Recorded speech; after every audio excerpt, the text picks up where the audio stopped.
ನಾವೆಲ್ಲರೂ cream biscuit ತಿಂತಾ ಇರ್ತೀವಿ, ಮಕ್ಳಿಗೂ ಕೂಡ ಕೊಡ್ತೀವಿ. ತುಂಬಾನೇ ಕಾಮನ್. ಆದ್ರೆ ಏನಪ್ಪ ಸ್ಪೆಷಲ್ ಅಂತಂದ್ರೆ ತುಂಬಾನೇ ಸ್ಪೆಷಲ್.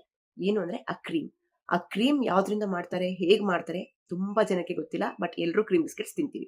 ಮಲ್ಟಿಪಲ್ ಫ್ಲೇವರ್ಸ್ ಅಲ್ಲಿ ತಿಂತೀವಿ. ಚಾಕ್ಲೇಟ್, ವೆನಿಲಾ, ಪಿಸ್ತಾ, ಸ್ಟ್ರಾಬೆರಿ ಅಂತೆ, ಪ್ಲೇನ್ ಅಂತೆ, ಏನೇನೋ ಒಟ್ಟು ತಿಂತೀವಿ.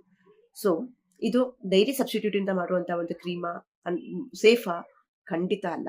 ಯಾವ್ದ್ರಿಂದ? ಬರೀ ಆರ್ಟಿಫಿಷಿಯಲ್ ಅಂಡ್ ಕೆಮಿಕಲ್ಸ್ ಇಂದ ಮಾಡುವಂತ ಕ್ರೀಮ್. ಹೇಗೆ? ನೀವು ಕ್ರೀಮ್ ಸ್ಪೆಲ್ಲಿಂಗ್ ಜನರಲ್ ಆಗಿ CREAM ಕ್ರೀಮ್ ಗಮನಿಸಿದೀವಿ. ನಮಗೆಲ್ರಿಗೂ ಕ್ರೀಮ್ ಸ್ಪೆಲ್ಲಿಂಗ್ ಗೊತ್ತು. ಅದು CREAM ಕ್ರೀಮ್ ಅಂತ. ಈ ಕ್ರೀಮ್ 100% ಡೈರಿ ಸಬ್ಸ್ಟಿಟ್ಯೂಟ್ ಅಂತಂದ್ರೆ ಹಾಲಿಂದನೇ ಮಾಡಿರುವಂತ ಒಂದು ಪ್ರಾಡಕ್ಟ್. ಅಂದ್ರೆ ಕೆಲವೊಂದು ಪ್ರಾಸೆಸ್, ಅದರದೇ ಆದ ಒಂದು ಪ್ರಾಸೆಸ್ ಅಲ್ಲಿ ಈ ಕ್ರೀಮ್ ತಯಾರಾಗುತ್ತೆ, which is safe to consume. ಅಂದ್ರೆ ನಮಗೆ ತಿನ್ನೋಕೆ ಯಾವುದೇ ಒಂದು ಹಾನಿ ಇಲ್ಲ. ಸ್ವಲ್ಪ ಫ್ಯಾಟ್, ಕೊಲೆಸ್ಟ್ರಾಲ್ ಜಾಸ್ತಿ ಇರುತ್ತೆ ಅಂದ್ಬಿಟ್ರೆ ಮಕ್ಕಳಿಗೆ ಈ ಕ್ರೀಮ್ ಕೊಡೋದ್ರಿಂದ ಯಾವುದೇ ಸ್ವಲ್ಪ ಪ್ರಿಸರ್ವೇಟಿವ್ಸ್ ಇದ್ದೇ ಇರುತ್ತೆ. ಪ್ರತಿಯೊಂದರಲ್ಲೂ ಹಾಲಿನ ಇದರಲ್ಲಿ ಪ್ರಿಸರ್ವೇಟಿವ್ಸ್ ಇದ್ದೇ ಇರುತ್ತೆ. But which is safe. ಮಕ್ಕಳಿಗೆ ಆರಾಮಾಗಿ ಸ್ವಲ್ಪ ಇದನ್ನ ಕೊಡೋದ್ರಿಂದ ಯಾವುದೇ ಒಂದು ತೊಂದರೆ ಇಲ್ಲ.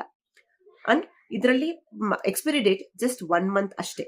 ಈ ಕ್ರೀಮ್ 1 ತಿಂಗಳ ಮೇಲೆ ತಡೆಯೋದಿಲ್ಲ. ಯಾಕೆಂದ್ರೆ ಇದು ಹಾಲಿಂದನೇ ಮಾಡುವಂತ ಒಂದು ಪ್ರಾಡಕ್ಟ್ ಆಗಿರೋದ್ರಿಂದ ನಂತರ ಅದು ವಾಸನೆ ಬರಕ್ಕೆ ಅಥವಾ ಫಂಗಸ್ ಬರಕ್ಕೆ ಶುರು ಆಗುತ್ತೆ. ಬಟ್ ಈ ಕ್ರೀಮ್ ಸ್ಪೆಲ್ಲಿಂಗ್ ಗಮನಿಸಿದೀವಾ? ಸುಮ್ಮನೆ ತಗೊಂಡ್ ಬರ್ತಾ ಇರೋದು, ತಿಂತಾ ಇರೋದೇ ಪ್ಯಾಕೆಟ್ ಓಪನ್ ಮಾಡ್ಕೊಂಡು.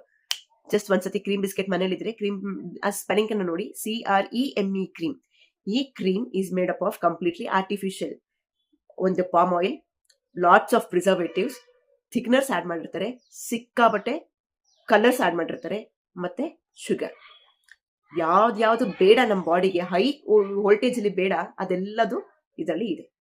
ಅಂಡ್ ಇದಕ್ಕೆ ಎಕ್ಸ್ಪೈರಿ ಡೇಟ್ ಅನ್ನೋದೇ ಇಲ್ಲ. ನೀವು ವರ್ಷ ಕ್ರೀಮ್ ಬಿಸ್ಕೆಟ್ ಇಟ್ಟರು ಏನು ಆಗೋಲ್ಲ. ಯಾಕೆಂದ್ರೆ ಬರೀ ಕೆಮಿಕಲ್ ಇಂದ ಮಾಡೋದು ಅಷ್ಟೇ ಗುರು, ನಿಂತ ಇಲ್ಲ. ಸೊ ತಿಂತೀರಾ? ಚೆನ್ನಾಗಿ ತಿನ್ಬೋದು. ನಿಮ್ಮ ಬಾಡಿ ಕೂಡ ನೀವು ಕೆಮಿಕಲ್ ಆಗಿ ರೆಡಿ ಮಾಡ್ಕೋಬಹುದು. ಸೊ ದಯವಿಟ್ಟು ಸುಮ್ಮನೆ ಬ್ಲೈಂಡ್ ಆಗಿ ಹೋಗಿ ತಗೊಂಡ್ಬಂದು ತಿಂದು ಮಕ್ಳಿಗೂ ಕೊಟ್ಟು ಹಾಳು ಮಾಡೋ ಬದಲು ಒಂದ್ ಸತಿ ನೀವು ಏನೇ ತಿನ್ನೋಕ್ಕಿಂತ ಮುಂಚೆ ಮೈಂಡ್ಫುಲ್ ಆಗಿ ಯೋಚನೆ ಮಾಡೋಣ. ಇನ್ಮೇಲಾದ್ರೂ ಅಟ್ಲೀಸ್ಟ್ ಈ ವಿಷಯ ಗೊತ್ತಾದಾಗಿಂತನಾದ್ರೂ ಮೈಂಡ್ಫುಲ್ ಆಗಿ ಯೋಚನೆ ಮಾಡಿ ಇದು ಎಷ್ಟು ಸೇಫ್, ನಿಜವಾಗ್ಲೂ ನಮಗೆ ಇದು ತಿನ್ನಕ್ಕೆ ಅವಶ್ಯಕತೆ ಇದೆಯಾ, ಬೇಕೇ ಬೇಕಾ, ಅಪರೂಪಕ್ಕೆ ಒಂದಿನ ತಿನ್ನಿ. ಖಂಡಿತ ತಿಂಗಳಲ್ಲಿ ಒಂದ್ಸತಿ ತಿಂತೀರಾ, ಓಕೆ. ಡೈಲಿ ತಿನ್ನೋದು, ವಾರಕ್ಕೊಂದ್ಸತಿ ತಿನ್ನೋದು, ಅಥವಾ ಹೋದಾಗೆಲ್ಲ ಕ್ರೀಮ್ ಬಿಸ್ಕೆಟ್ಸ್ ತಗೊಂಡ್ಬರೋದು ದಯವಿಟ್ಟು ಇವತ್ತಿಂದ ಇಲ್ಲಿಗೆ ನಿಲ್ಲಿಸಿ. ಯಾರ್ಯಾರಿಗೆ ಈ ವಿಡಿಯೋ ಇಲ್ಲ ಶೇರ್ ಆಗಿ, ಈ ಮಾಹಿತಿ ಗೊತ್ತಿಲ್ಲ, ದಯವಿಟ್ಟು ಅವ್ರಿಗೆಲ್ರಿಗೂ ಶೇರ್ ಮಾಡಿ. ಹೆಲ್ದಿಯಾಗಿ ಇರೋಕೆ ಟ್ರೈ ಮಾಡಿ. ಒಳ್ಳೊಳ್ಳೆ ಟಿಪ್ಸ್ನ ಕೊಡ್ತಾ ಇದ್ದೀನಿ. ದಯವಿಟ್ಟು ಫಾಲೋ ಮಾಡೋದನ್ನ, ಶೇರ್ ಮಾಡೋದನ್ನ ಮರಿಬೇಡಿ.